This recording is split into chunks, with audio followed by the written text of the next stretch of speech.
Welcome, welcome, welcome. How's that? Checking.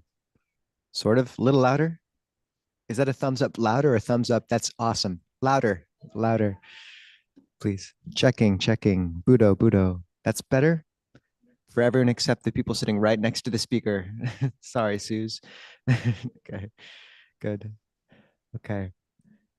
Welcome, everyone, to another Saturday morning gathering. It's always a bright point in the week. Um,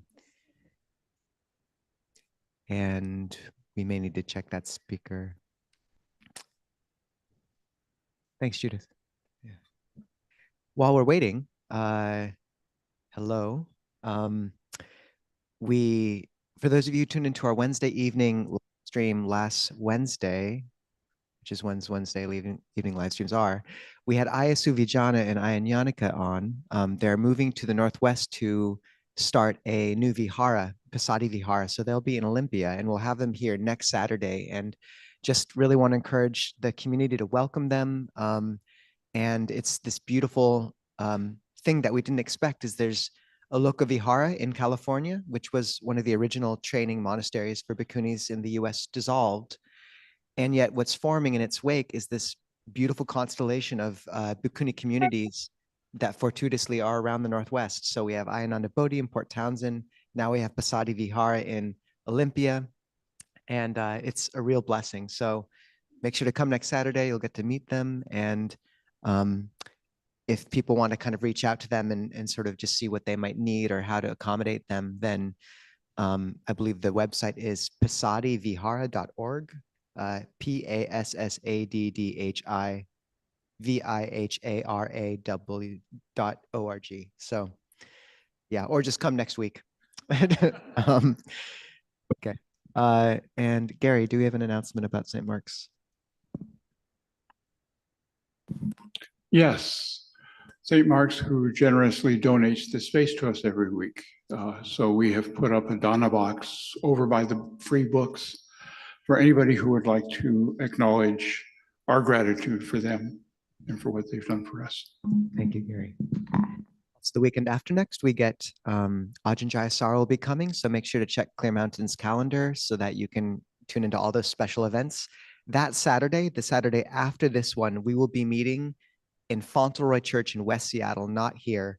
If you come here, you will have a somewhat lonely meditation, but it's going to be very special. So please come. Additionally, we're looking for one more AV volunteer. Our AV crew is absolutely essential. They really make this available and the Dhamma available to a much wider swath of people. All the people on Zoom can just give a big thumbs up right now, encouraging people to join the AV team. So please talk to Cheryl if you might be able to help us out there. We're also looking for one more Saturday lead volunteer just to kind of make sure all of our Saturday pieces are in order. That's a really helpful role. And finally, one videographer who might be able to help with production of a Clear Mountain thing. So, okay, that's all that. Let's turn to page 101. This will be new for people. Teachings from the Discourse on Setting in Motion, the Wheel of Dhamma, page 101. If you're on Zoom, you can find it in the chat, the link to the Amravati chanting book. 101. We won't be chanting all of this. We'll be getting to Nibbana. You'll see. It's about page 2. And for those who don't know, in Pali, the V's are W's, how we chant them, and the PHs are P, not F. So just so people know. Handamayam Dhamma Chaka Pavatana Sutang Patang Banamase Due me bhikkhu anta. Bhikkhus, there are these two extremes. Babachite nanasevitaba. That should not be pursued by one who has gone forth. Yochayanka me sukama sukalika nu yoko. That is whatever is tied up to sense pleasures within the realm of sensuality. Hino, which is low, kamo, common, Potu Janiko, the way of the common folks, Anario, not the way of the noble ones, Anatta Sanhito, and pointless, Yochayang Atakila Matanu Yogo. Then there is whatever is tied up with self deprivation, dukkha, which is painful, anario, not the way of the noble ones, anatta sanhito, and pointless, ete te bhikkhave upo ante anupagama majima padipadata tagatena abhisambuddha. Bhikkhus without going to either of these extremes, the Tathagata has ultimately awakened to a middle way of practice, Chakukarani, giving rise to vision, Jnana Karani, making for insight, Upasamhaya, leading to calm, Abhinyaya, to heightened knowing, Sambodhaya, awakening, Nibbanaya Sangwatati, and to Nibbana. We'll do the full length one some other time.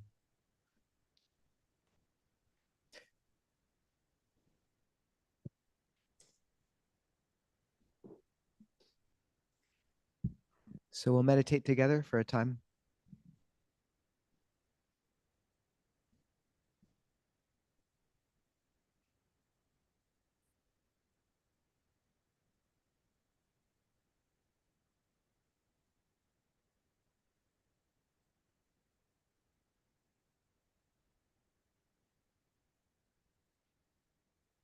Begin by sitting upright with dignity.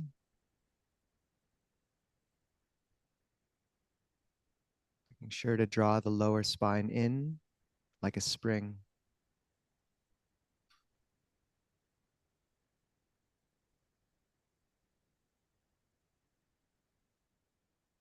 Allowing the skin and flesh to drape over the bone structure like a silk cloth over a marble pillar, upright but relaxed.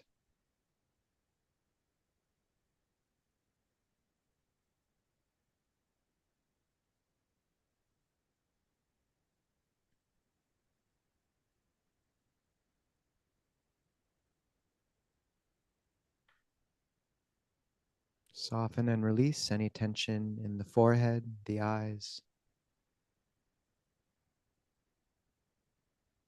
the jaw.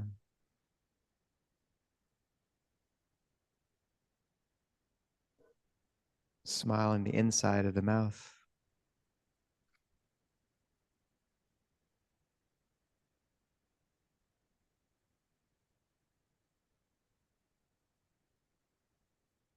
Soften the belly.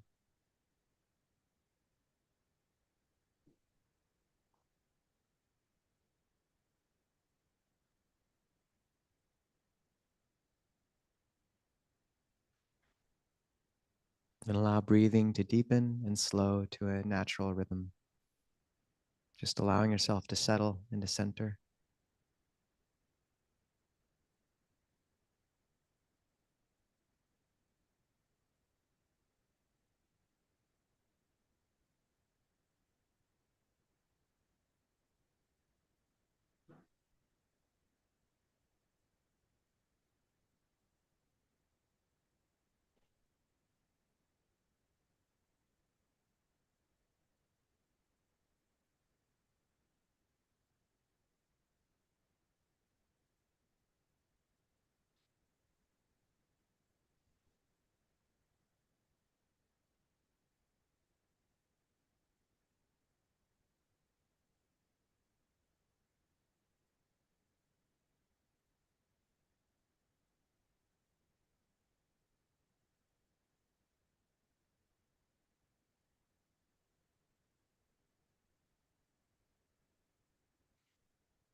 Now imagine, if you want,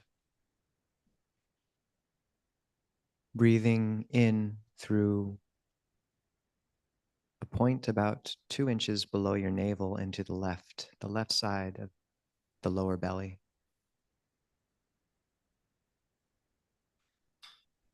You can imagine, if it helps, a white mist coming through there.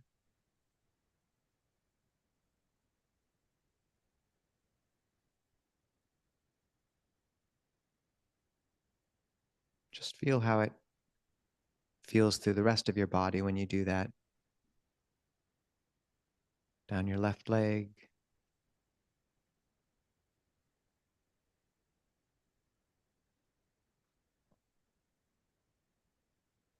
up the left side of the body.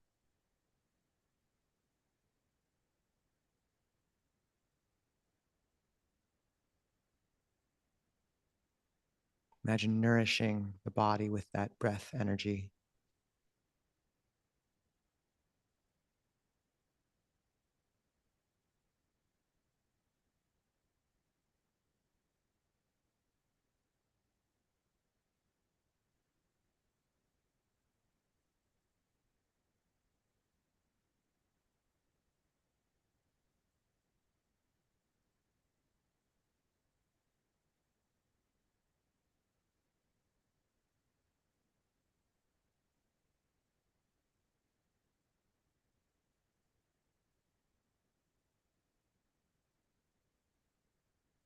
Now breathe in through the right lower belly.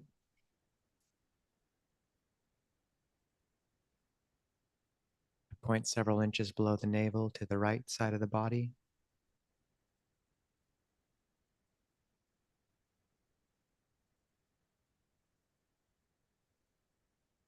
Feel how it feels through the rest of your body when you imagine the breath coming in there, a bright mist.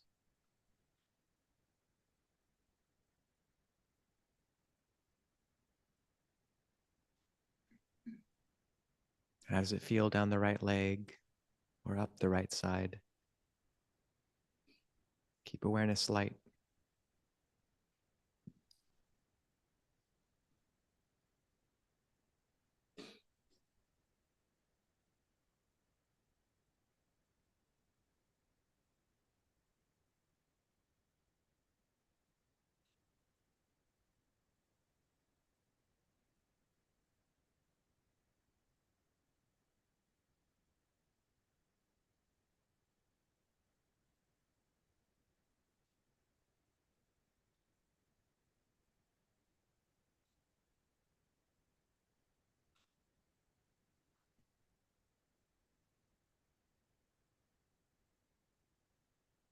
Then imagine breathing in through a point several inches below the navel in the center of the lower belly.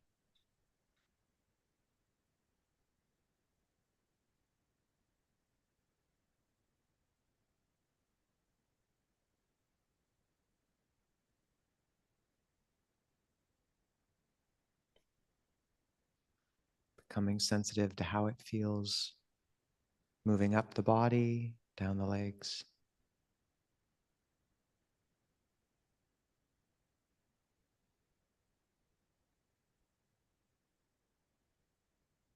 Natural.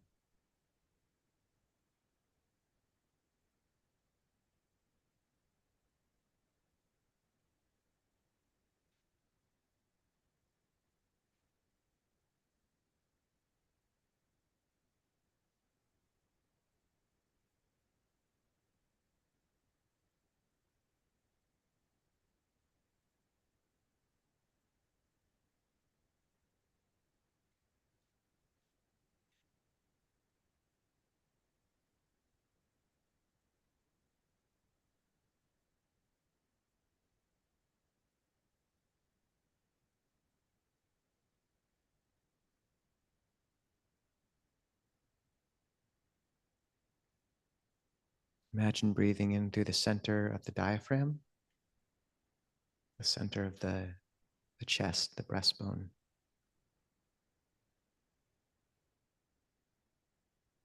Feel Feel how it spreads out throughout the body.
The base of the throat.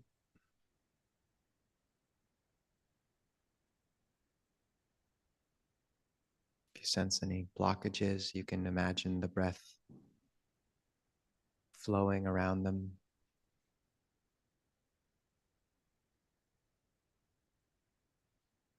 wearing them away, softening them.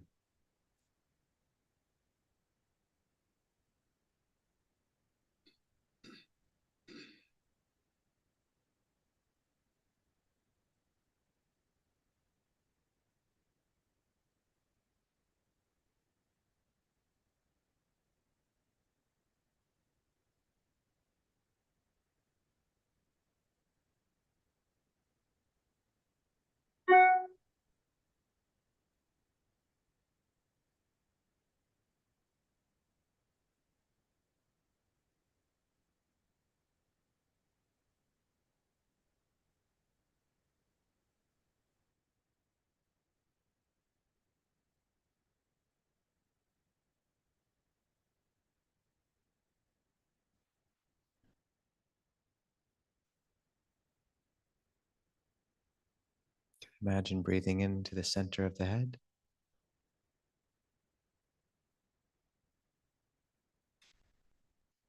Breath, a gentle white mist expanding, contracting.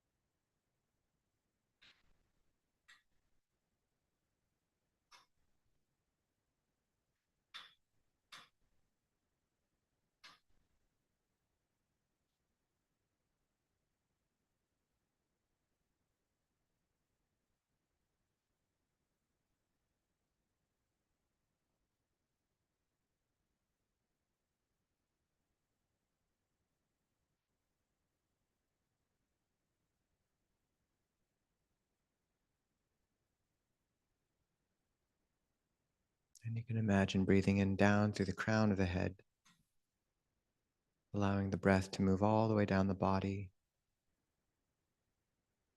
You can imagine like melting butter, if you'd like, warming and soothing the whole body.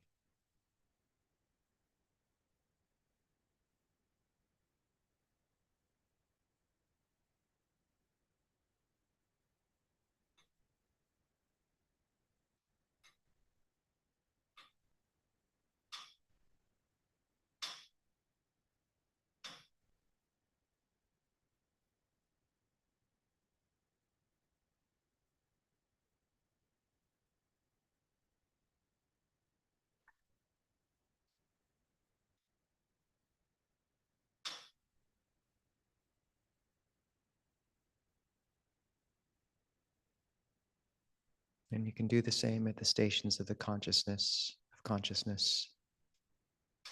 at the base of the neck, in the back,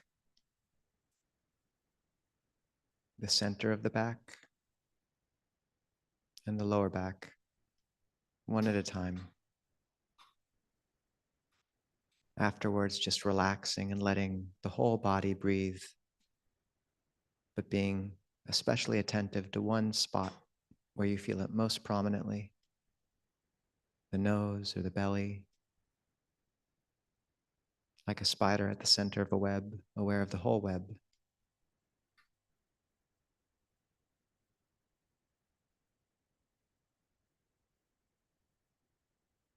And if the mind's still restless, you can do another circuit. Left lower belly, right lower belly, middle lower belly, chest, throat,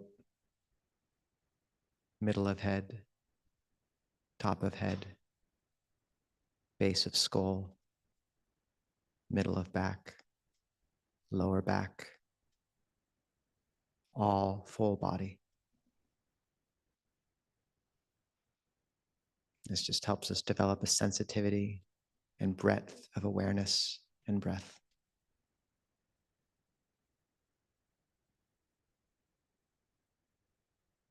So we'll continue to sit in quiet for some time.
And if you want, you can gather awareness into the heart.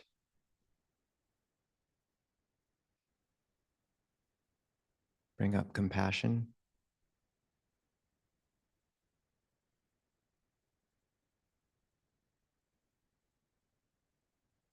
It can be hard to send compassion out, but rather just think of all these people sitting around you, these Kali Nimitta, all the struggles and complications and burdens they're navigating,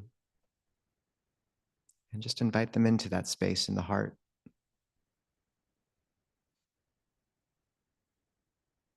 You're welcome.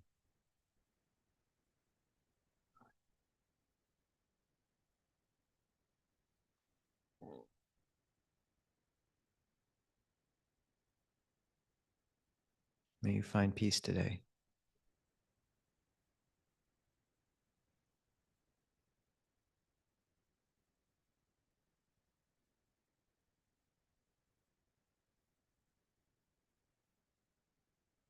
And then can you make that space an invitation to all beings in all directions?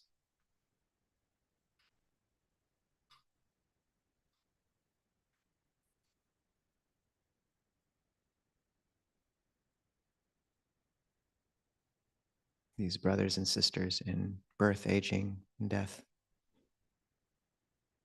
they're welcome.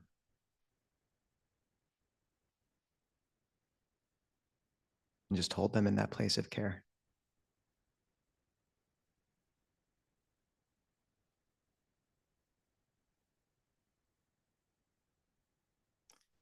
Finish by smiling at them.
Brahma Jaloka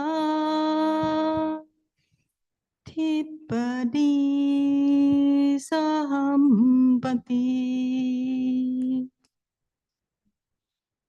Gad Anchali An Tiwarang Ayajatha Santi Thasatta Parashana Shadika Tese Tu Dhammang Anukam Bimang Pachang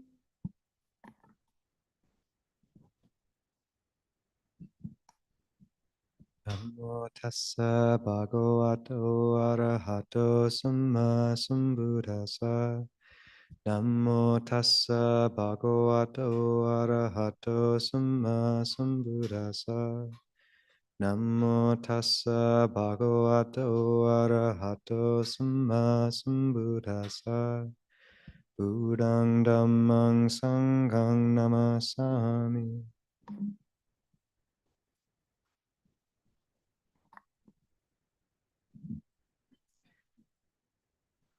Before ordaining, Ajahn Jayasara was named Sean, which in Thai sounds exactly like the word for spoon, chon. So throughout Thailand, Ajahn Jayasaro is known as Ajahn Spoon in some circles. And before he came to Thailand, he made the determination to travel without any money through India, Afghanistan, Israel, Iran, working to move through all those places with nothing, just on the goodness of his practice. He wasn't a monk at the time. And it's this beautiful story of surrender. And, he went over the mountains of Afghanistan, rolled up in a rug. He had lost his passport and was wandering the streets of Israel when a family took him in and had him tutor their kids for a few months until he could get his feet back under him. But it also speaks to Ajahn Jayasaro's love of the use of a paramita called adhitthana, which is determinations. And perhaps the most well-known instance of his adhitthana was when Longpo Cha had grown paralyzed for the 10 years of his life. And his health had declined sharply the previous week to the point where all of his attendants thought he would probably pass away in the next few days. And so Ajahn Jayasaro, who was at Wat Phat Nanachat at the time, as a gift to his teacher, made the determination to not lie down, to take on the Neshachika practice, which is where you just sleep sitting up, until Longpo Cha had passed away as a final gift. And then Longpo Cha continued to live for another 4 or 5 years. And this is a classic Longpo Cha. Well, anyways, it made Ajahn Jayasaro practice a lot of adhitthana those subsequent 5 years. And he said that was one of the most difficult 5 years of his life. He walked Tudong in India without lying down. He wrote Longpo Cha's initial biography that way. And it speaks to this quality of heart, determination. One of the paramis. There's the parami of Kanti, patient endurance, forbearance. And one of the other exemplars of this quality, Longpo Pasno, who will be visiting us in June, he had, after his 5th rains retreat, when monastics are allowed to finally wander, looked at a map of Thailand and saw the place with the least roads, and it was Kanchanaburi in Western Thailand. And he said, that's where I should go. That sounds like good forest. So he went there and spent the rains retreat in a place called Dowdam, this untouched, pristine forest with tigers, elephants. And there's many stories from his time there. One, which many of you will know, is he was walking meditation one evening and smelt a tiger. They have a very potent smell, and it was circling his walking path. And there's a sutta called, or a sutta in the Majjhima Nikaya where the Buddha speaks about fear arising when he's in the forest. And he said that when that happened, he determined not to change postures until the fear had subsided. This is a good lesson for life. When doubt or fear really assails you, can you just not act on it? Can you maintain trajectory, poise? And so Longpo Pasno just kept walking meditation as this tiger watched him. And finally, the fear subsided in this faith in the triple gem, the Buddha, the Dhamma, the Sangha.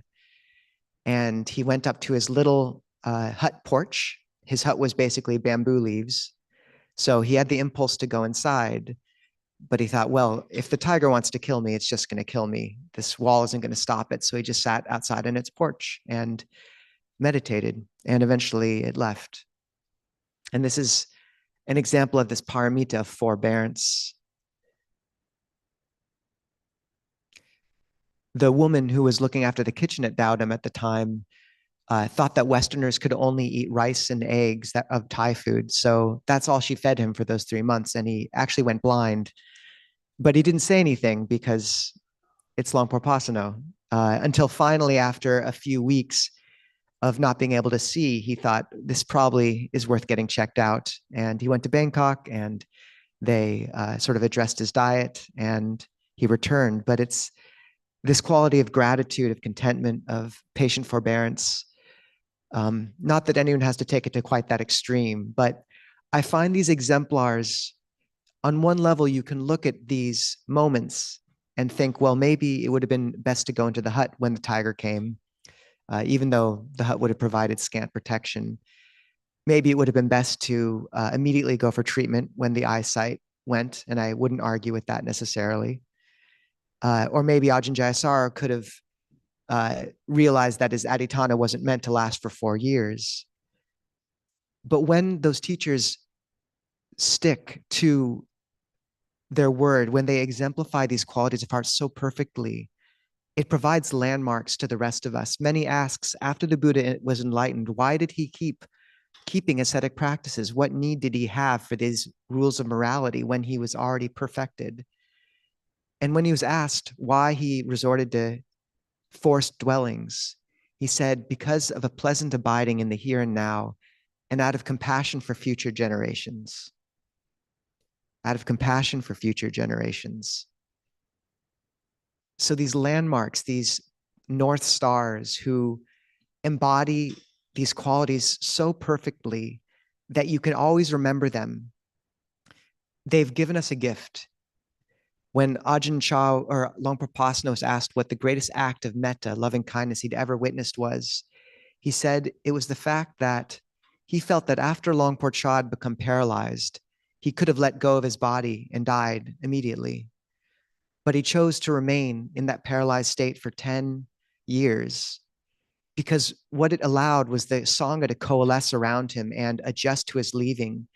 And where so many senior teachers pass away and their communities scattered, his remaining in that state and allowing the community to slowly adjust gave us the cohesive Sangha we have today. So, compassion for future generations.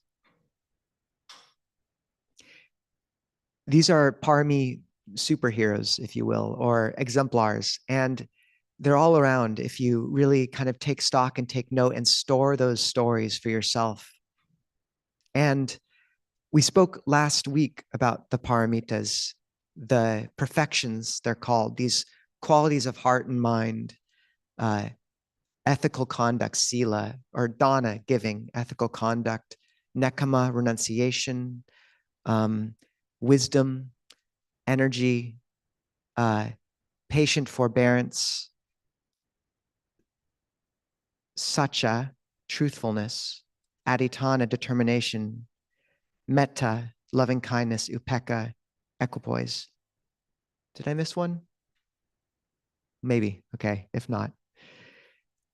And these qualities, they can be translated as crossings over to the other side, to the other shore, or as perfections.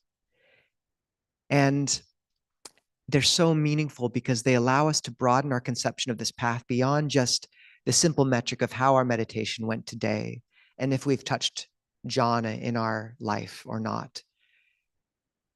The Buddha gave us a noble eightfold path, and right samma samadhi, right concentration, is one of those. But the path is broad, and I've seen the alchemy of heart that occurs from people who just focus completely on practice and ignore these other aspects versus this broad conception that takes into consideration and emphasizes and values these qualities of love, of patience, of truthfulness, of the paramitas, which are growing in the background. And so they're so important to look to.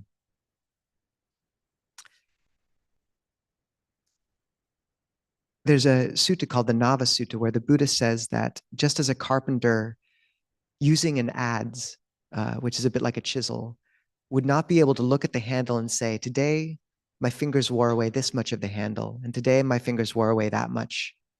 Even so, after a time, he would look and see the imprints of his fingers on that handle.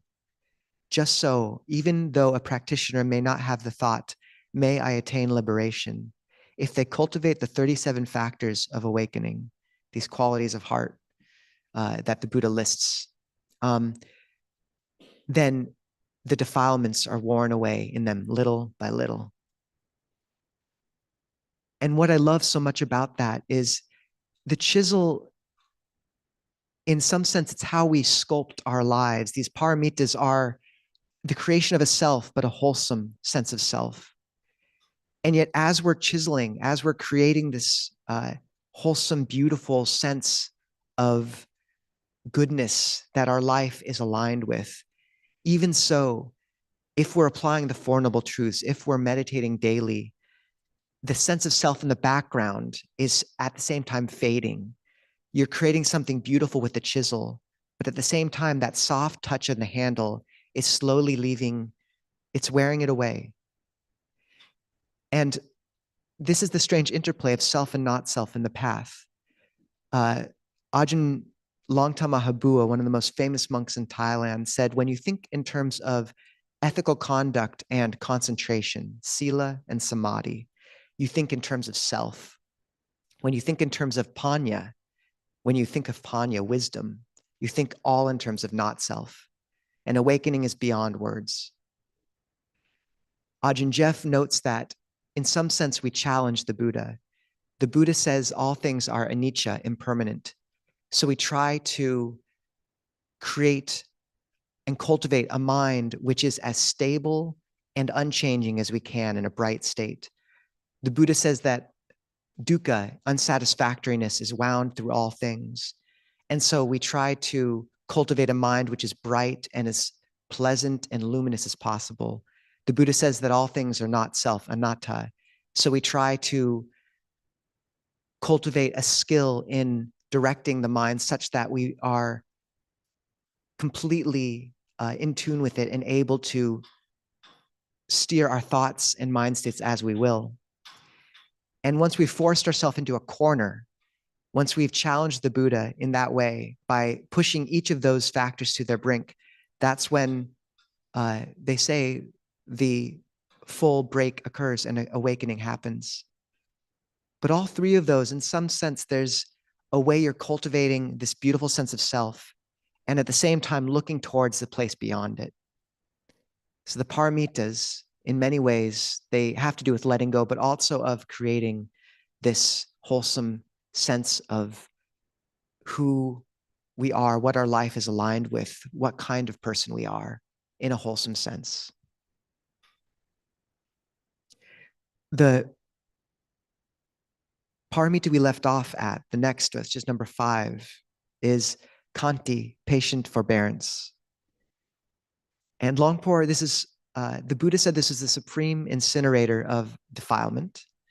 And it's such a modest, grounding quality. It's just making it through what we're going through. Sometimes understanding that we don't have the scope of vision or the wisdom to realize what's working on us. And sometimes all you can do is keep your head down and put one foot in front of the other, one day at a time, until the wave of difficulty or doubt or fear passes. And only then do you act.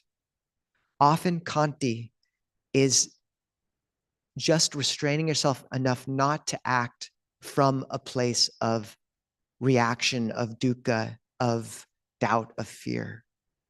And the Four Noble Truths are aligned like this or ordered like this, perhaps for a reason. At least there's a resonance we can look to in how they're aligned, where the first noble truth of comprehending suffering is followed by the second of letting go of its source craving. The third, realizing cessation, precedes the fourth of practicing the path. And that's so helpful because what it indicates or can indicate is only from the third noble truth, a place of peace and calm and clarity, does the path become apparent and manifest. So when you're in the throes of dukkha, when there's doubt and fear and a feeling like I cannot bear this anymore, it's good to know that in that moment, usually there's some situations where you just have to get out of the road, but much of the time, understanding that your whole task is to stay still, to bear with that and not act from a place of craving and suffering. And then you'll find, as we always do, that it fades and there is a moment of clarity and spaciousness. And then you act from that place of clarity and calm. And that's so helpful to know, because the temptation is to try to escape dukkha by reacting, by chasing, by pushing away. And so often Kanti, patient forbearance, is just the restraint to not move, to calm our palsied shaking. Longpo Sumedho translates Kanti as peaceful coexistence with the unwished for, which is quite a good one. And when Longpo Sumedho went to Amravati, several years in, he got a letter from Ajahn Chah. And Ajahn Chah never wrote letters. So he'd had someone translate it and write it for him. And it was his last message to Longpo Sumedho before he became paralyzed. And it said, whenever you encounter the liked or the disliked, these will be your partners in building parami. The Dhamma is not to be found in moving forward, nor going backwards, nor standing still. Just this, Sumedho, is your place of non-abiding. So you'd think the last letter would be like, don't do this, make sure you do this. This is how you should run the monastery. Don't forget what I told you here. But it was these 2 or 3 sentences. That's what he gave him. And I find that so helpful. Whenever you encounter something that is liked or disliked, these will be your partners in building parami. Because the secret with Kanti is not to conceive of it just as patiently getting through the difficulty, but rather a complete turn towards holding experience with gratitude. Difficulty and dukkha and suffering are how our hearts grow. It's how we develop these paramis. If it's the danger of the deva realms, they say, is they're too comfortable. And upper middle class America has plenty of parallels with the deva realms. And to know that dukkha is the friction which causes the heart to separate out from the cloth of the world.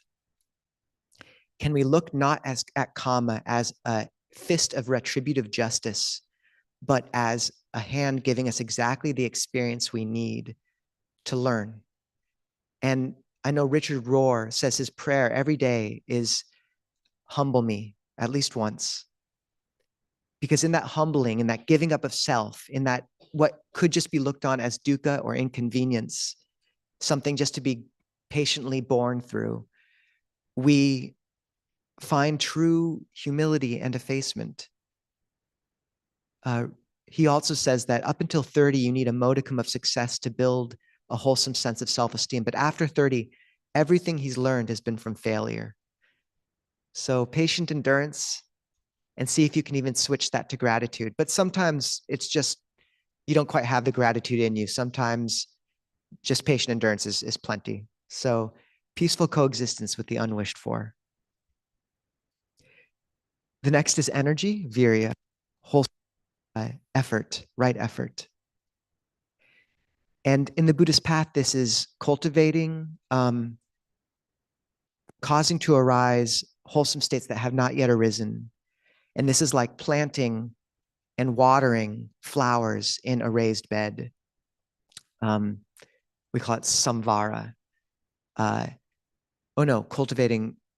Restraining unwholesome states that have not yet arisen from arising. That's weeding the garden. No, it's putting the garden in a raised bed so that it's protected from the surrounding vegetation. Then there's abandoning arisen unwholesome states, and that's weeding the garden. There is bringing into being wholesome states that have not yet arisen. That's planting the garden. And then there's cultivating and nourishing, developing those wholesome states that have arisen. That's watering and fertilizing the plants. This is how we garden our hearts. And so much of the path is just about learning right effort. We come and we think that effort means strain. We're so conditioned to think when we apply ourselves, when we give ourselves to the path, it means pushing. But right effort on the path often is much more the effort of turning a key than muscling open a door. It is often the effort of not moving, not reacting, and just waiting until there's a moment of clarity and then moving from that place. Right effort on the path is often the effort of just sitting still under the apple tree with your hand open and waiting for the apple to fall into it.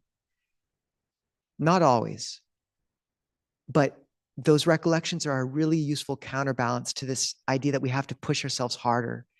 Have faith in grace, have faith in this path working at you and on you in ways far deeper than you think. And much of meditation is just a practice in right effort, because it's an immediate feedback loop when you are trying to follow the breath with too much effort, when you're being violent to yourself. The meditation goes brittle and sour very quickly. So you immediately can see where effort is strayed. And this is why meditation is so essential towards refining this deeply ingrained pattern of pushing ourselves violently, which we all come to the path with. And just to expect that, like, it's very natural. We come to meditation and we berate ourselves when we don't match up to what we wish we were. It's just the pattern that we've been conditioned with. But the path over months and years will wear that away until there's a sense of diligent effortlessness. That's a good word to keep in mind, diligent effortlessness. Often a sense of grace, of movement, and of also creating a tiered practice where you have certain practices. Sometimes your mind might be scattered and you don't want to sit, but maybe that's the time when you memorize some Dhamma or study some Pali or walk meditation or do some chanting or listen to a Dharma book or listen to a talk. In meditation, maybe sometimes your mind is quite calm and you can come right to one point on the breath, but other times you need a more active practice of metta where you're using the mind more. This is all a practice of right effort in aligning our effort with where our mind and hearts are. So virya, effort. The next is satya, which means truthfulness.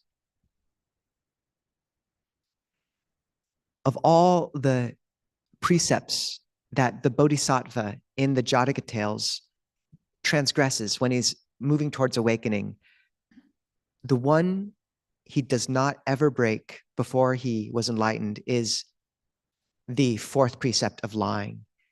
The bodhisattva, even in the Jataka tales, the tales of the Buddha's prior rebirth, which are probably not canonical, but they're quite beautiful lessons, he never lies. And I think that is so significant because, in a sense, we can mess up in so many aspects of our life, but as long as that quality of clear mindfulness of the undistorted mirror is there to reflect back to us exactly what's going on, we can trust that the heart and mindfulness and the path will refine us over time.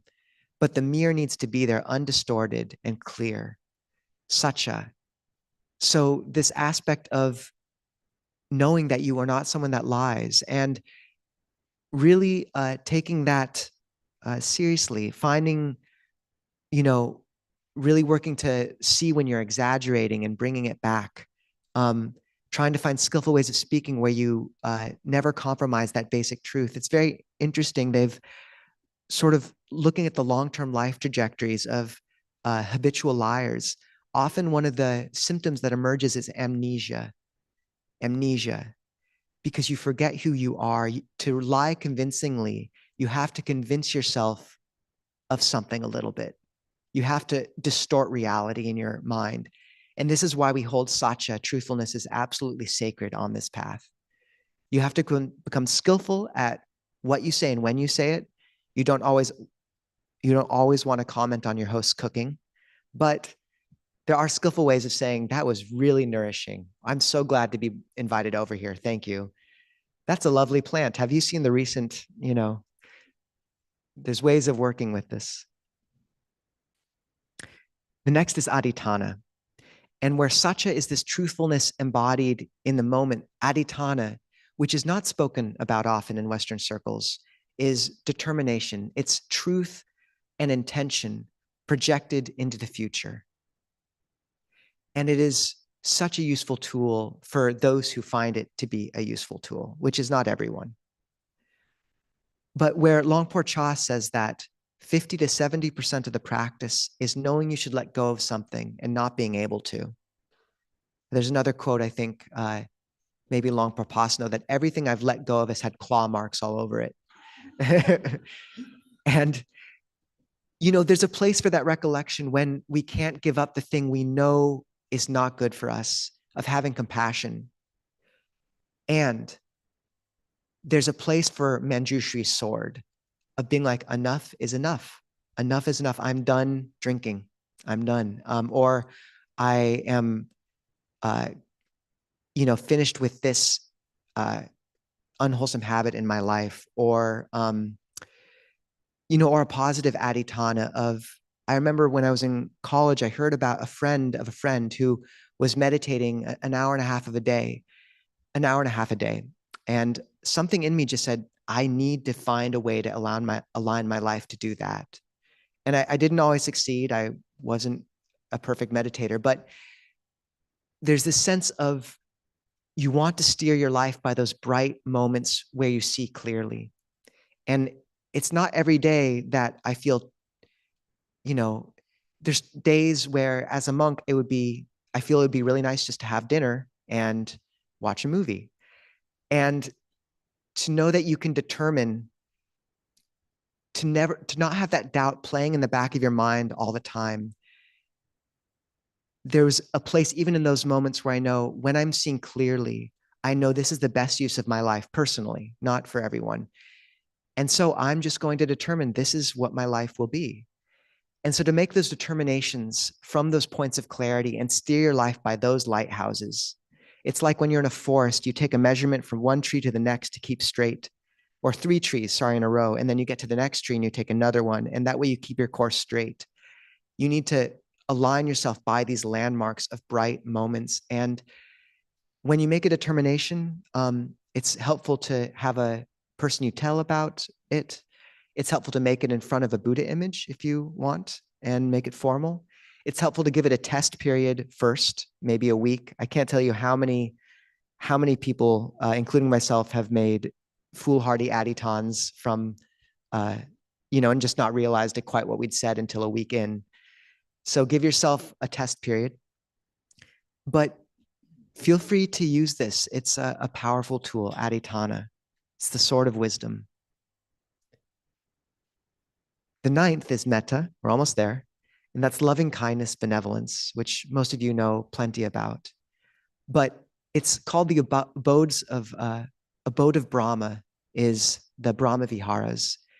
And in the suttas, or in the cosmology, the Brahmas are depicted with 4 faces.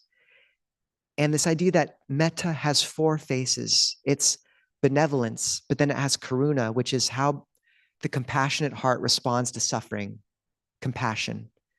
It has mudita, how the compassionate heart, or the metta-filled heart, responds to seeing another's well-being. It has upekkha, equanimity, how the metta-filled heart responds when it needs to step back. And Bhante Nalio gives the analogy of sunlight. Metta is sun at midday. Karuna is sun in the evening, nearing darkness and poignant for it. Mudita is sun at dawn, with birdsong and this flush of rising. And upekkha, equanimity, which is also the 10th and final parami, is the moon. It doesn't give its own light, but it reflects the light of everything that came before. And this is the beauty of upekkha, is people often ask about the difference between upekkha and equanimity and indifference. And I think Ajahn Amro's answer is the most concise. He says, equanimity doesn't have that quality of meh. That's your metric. But the fact that equipoise always comes in a list, upekkha always comes in a list, because it balances the other qualities. Every Buddhist list has one representative of wisdom. In the Brahma Viharas, upekkha, equanimity, is the representative of wisdom. It's knowing when we need to step back, but it's still colored and touched and flavored by all the qualities that came before. It's the moon that reflects that light. And it's waiting for a moment when you can make a difference. It's not wasting your energy on something or a situation that is not amenable. The etymology of upekkha means to look closely. Upa means to approach, and ik means to look. And the best analogy I have for this is, or the best example is, when I am with certain family members, not present company excluded, my parents are here. I know over the course of 3 or 4 days, there's going to be sankharas flying around left and right. And my entire job is to stand back and not get hit by them. You know, the family might get into debates about first wave and second wave feminism. It might get into debates about baby boomers and Trump and Biden. Your job is just to not get hit, but to continue to watch closely, because I find in those 3 or 4 days, there will be 2 or 3 moments where I'll find myself sitting across the table from this family member with a cup of coffee in our hands alone. And there's just a chance to touch each other's hearts. And if you'd gotten caught up in the tangle, then you lose that chance. So on the surface, equipoise, equanimity, upekkha can seem indifferent, but in reality, it's the greatest compassion, because it's framing and directing all those other motions of metta. It's the grandmother's love. It's letting people make their own mistakes and acknowledging and honoring them with their own agency. So these are the 10 paramis. And, you know, just really wanting to emphasize that as people practice this pattern of thinking we're not good enough, of always feeling like our practice is not up to what the person in the Q&A seems to be indicating their practice is up to. It's like the emperor's new clothes, and everyone is wearing, I don't know how to finish that sentence or analogy, not wearing them. But it's only necessary for that kind of veneer to be maintained when we have this narrow, constricted vision of what practice is. If you're coming to these gatherings, if you're opening your house to people, if you're giving, if you're cultivating patience, if you're studying and listening to teachings, if you're living with right view and morality, which are the 2 qualities Ajahn Chah emphasized again and again, something will happen in your heart and is happening. And don't devalue that. This path is potent, beautiful, good in the beginning, good in the middle, good in the end. And it's a blessing to walk it all with you. So, sadhu. Han Dhammayang Dhammakataya Sadhu Karang Kathamase. Sadhu, sadhu, sadhu, anumodhami. So we have a Q&A time. If you're on Zoom, you can raise your electronic hand and speak. If you've spoken over the last 3 or so sessions, I'd ask that you hold back your question and allow the quieter folks to sort of chime in. Cheryl. Hi, I I loved your talk, and it reminds me that sometimes I forget to do any of that, and that I have a real issue with patience. Patience is the ball and chain that I carry around me. Impatience, I should say. And I want to apologize to Sid, if he is still here, for being so task oriented this morning, because I find that when there's a time constraint or a time, you know, and I'm doing setup or whatever, that's when my patience tends to fall away. So I'm just putting it out there. Thank you. Sadhu to Cheryl. Okay. Sadhu, sadhu, sadhu. Thank you. And this is where the Vinaya is very helpful. And this is a part of the Vinaya that the lay people can take on is the conditions for admonishment. I've spoken to them very frequently, but just to sort of list them again, before a monastic can admonish another monastic, there's a variety of things, criteria that have to be met, but some of the most important include speaking at the right time, the right place, speaking from a mind of loving kindness, and asking permission. And I just find you have no choice but to be patient if you literally cannot give admonishment without meeting those criteria. So it's a really helpful firewall. And Cheryl, you're wonderful, but this isn't about you. But I think that's a useful metric for enforcing that patience and realizing that often the issue doesn't have to be addressed right now when we're activated. Trenton, please.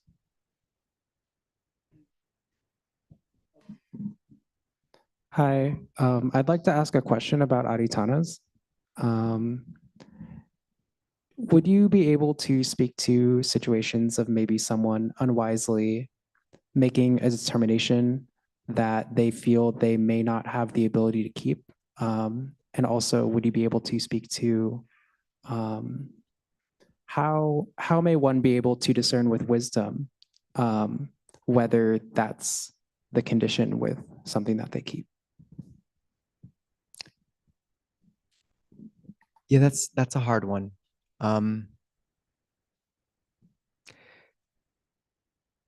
First I'd say that this is why it is really important to approach adhitanas with caution. Give yourself a test period. Often I have a loophole, like I have certain adhitanas where if I'm going to change them, I have to tell a senior teacher, which is really embarrassing. So that's my guard.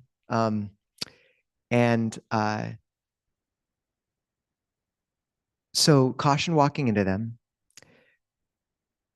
If you find you're in the middle of it, say you've determined to fast for a day and it's hour 18 and you're just kind of a mess, I would really try to bear up through it and even get help if you can, talk to a friend or take your mind off of it. Just because I think the really appropriate way to determine if an adhitana really isn't doable or is something you might be able to move on from is, you want to come to a place of clarity and calm and maybe consult a teacher, especially if it's a really strong one. Then that's a whole kind of realm of its own. Yeah, so not coming from a place of reactivity, consulting wise friends or a teacher, and sort of assessing and reassessing from a place of clarity, and usually putting time limits or outs for strong determinations like that. Just so you don't get kind of trapped. I will say though that most people, when they're learning to use adhitana, tend to make a few slips. So you would not be alone in that. I certainly have. But it's good to be careful, and it's good not to rip yourself to shreds if you can't quite live up to what you had hoped. I know one teacher determined to fast for about 5 days, and his stomach was just a wreck. He was throwing up and stuff, and he just was like, this wasn't right for me. So he didn't just keep on through that. But in general, when someone makes a really strong determination, I think people should really try to keep it. It's important to keep that. So just being careful. If I just freaked you out more, Trenton, just talk to me. We'll, okay, good. And yeah, anyways. The person online, please.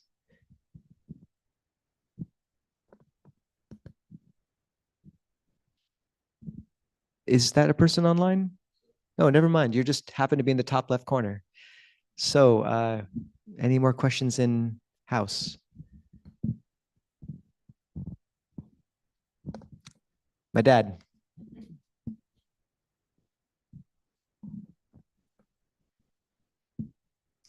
So I'm not sure quite how to formulate this, but a really standard way of looking at adhitan is you make sort of a really formal, I'm going to do this. Is there, do you look at sort of another softer version as sort of adhitan of the heart? I'm going to try and be calm. I'm going to, anyways. Great question. Thank you. Yeah, good. Yeah, I think one can just make a, kind of intention towards something. And, whatever an aditan is, it's what you want to make it. So if you're like, I'm going to bow to the Buddha and make this formal intention to really try to control my anger, then, you know, you could call it an aditana. But if what you're really talking about in your heart is this trajectory, then that I think is how you can hold it. I will say, like, people just have different relationships with aditana. For some people, it's just not a useful term. Like, it's much better to be soft, to sort of trust themselves, just to kind of navigate more fluidly. It feels too harsh, too kind of rigid. And then there's others, and I'm one of these, who use it all the time, and little and small things. You know, what books you're going to read or not going to read, when you're going to check your email, when you're not. And those are obviously like little adhitanas that aren't big, but then that can extend to quite large determinations. So with the small things, I think they can be held much softer, or you can kind of have ways of changing them when it's not useful to have them in place. But yes, I think there has to be a place for a much softer approach, because that's how a lot of people work better. I have something to add on Aditana. As coming from Thailand, it has a nuance of faith and of asking the Buddha or the goodness to help you to accomplish what you are asking for or what you intend to do. So there is that element of the goodness helping carrying you through this. Thank you. That's really good, Kate. Yeah, the word aditana, like if you go up to a Kruba Ajahn in Thailand and say, would you aditan the barami of Guan Yin? You can ask the Savajananan, he'll, what that means is kind of, can you resonate or call on that enlightened mind, or that luminous mind, and bring it here, manifest. And I do have faith that some teachers can do that. And the convergence between those two uses of the term is really fascinating. You're right, because when you're aditaning something very wholesome and simple and aligned with your true path, in some sense, you're aligning yourself with the Dhamma in a way that gives you profound strength. The Buddha said that a benefit of sila is you approach any assembly unconfused.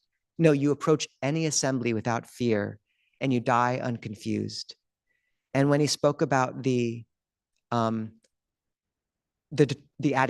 or the determinations to hold the 5 precepts during the Uposatha today, he said, one should recollect, just for one day, let me live like the noble ones live without taking life. Just for one day, let me live like the noble ones live without stealing, and so on. So there's this explicit alignment with the bright, luminous chitta. It's a really good point. Yeah. Please, Zoom.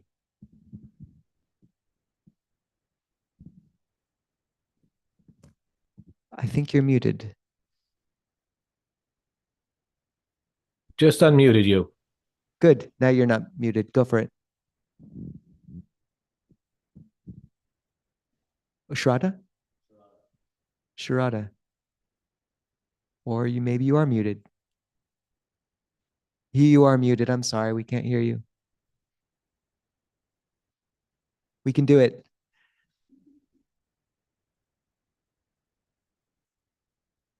Can you try again to unmute? Try now. Maybe you can type your question. Sarada, you are unmuted. There may be a problem with your microphone. Oh yeah, so thanks. David Wagner's pointing out that you may be unmuted, but the microphone. Here, feel free to type the question in, or engage in a very quick form of charades, but I think that typing the question could be better.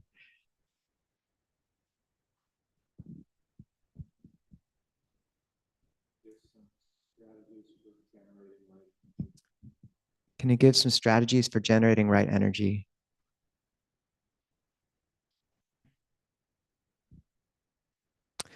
Recollection of death is a very common one. Just recollecting how precious this human life is. The Buddha has a sutta called Future Dangers, where he says there's these future dangers. One should recollect, right now I'm young, but in the future I might be old and it is hard to practice. Let me apply myself now. Right now, society is peaceful, but in the future, war may break society open. I can practice now. Let me practice now. There's another sutta where he talks about the grounds for laziness and energy. And he says, one person may think, I did not get much alms food today. I'm tired. I will rest. Whereas another, or that person might think, I got too much alms food today and my belly is full. I will sleep and rest. Or that person may think, I have a journey to go on. I should rest before I go on the journey. Or a person may think, I just went on a journey. I should rest after that journey. These are the grounds of laziness. And then there's the grounds of diligence, where one reflects, I did not get much alms food today. My body is light and buoyant. I should practice. I got too much alms, or a lot of alms food today. I have energy to practice. One should think, I am going on a journey. When journeying, it is hard to practice. I should apply myself now. Or having just come back from a journey, one should think, when I was traveling, I did not get to practice as I would like. I should practice now. So this way of shifting our perception is very useful. In practical terms, I also find cold showers are very helpful. Exercise is really important. I find I need to exercise somehow before I meditate, or else it's just not very useful. Listening to Dhamma talks is just essential. There's periods of my day where meditating in silence is not the best practice for me, but listening to a talk actually really allows that space to be held. So those are all really good things. And meditating with others can be quite helpful too. Did that help? Or I guess it's in the chat, so it's hard to, we'll just assume it helped. I'm sorry if it didn't. Tai Chi is beneficial. Yes, Qigong and Tai Chi are great. We do have to wrap stuff up. Oh, good. Welcome. Okay, so let's read the chanting request list.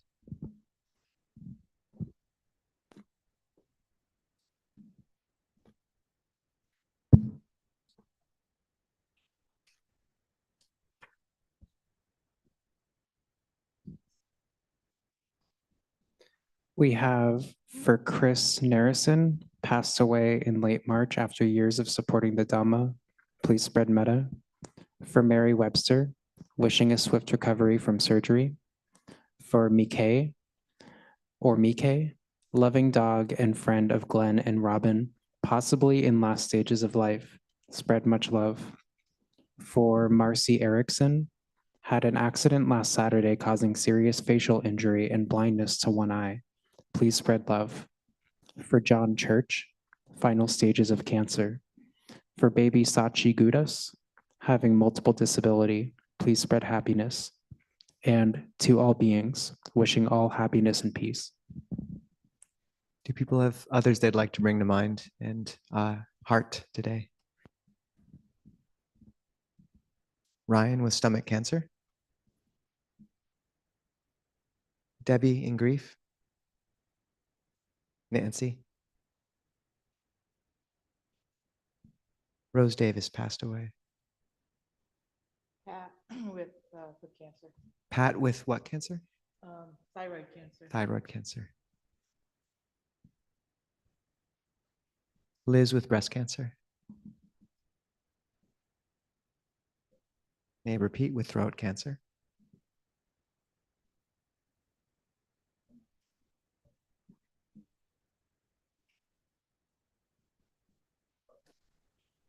My friend Alina that just died from brain cancer.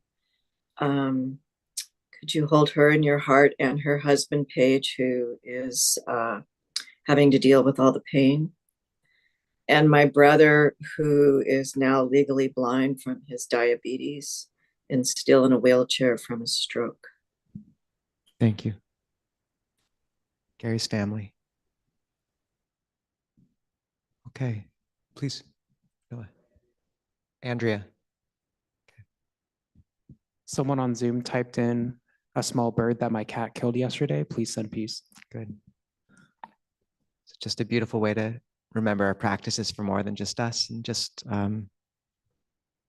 hold all of them in our hearts. And we can chant the pages, page 120, the verses of Tayana, 120.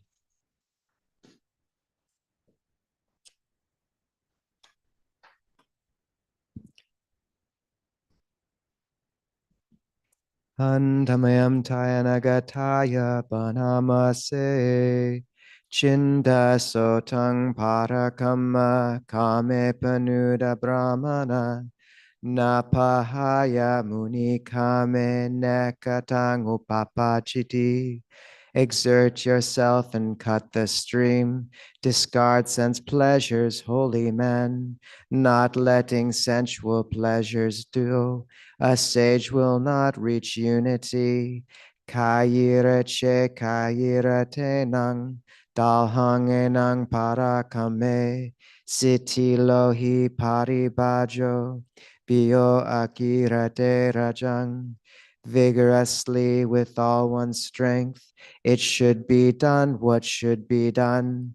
A lax monastic life stirs up the dust of passions all the more. Katang dukatang seyo, pachatapati dukatang, katancha sukatang seyo, yang katava nanutapati. Better is not to do bad deeds, that afterwards would bring remorse. It's rather good deeds one should do, which having done one won't regret. Kuso yata dukkha hito, hatang ewanu kantati, samanyang duparamatang, niraya upakadati. As kusa grass when wrongly grasped, will only cut into one's hand, so does the monk's life wrongly held indeed drag one to hellish states. Yang kinshi siti langkamang, sankilitan chayang watang, sankasarang brahmacharyang, natang hoti mahapalanti. Whatever deed that's slackly done, whatever vow corruptly kept, the holy life led in doubtful ways, all these will never bear great fruit.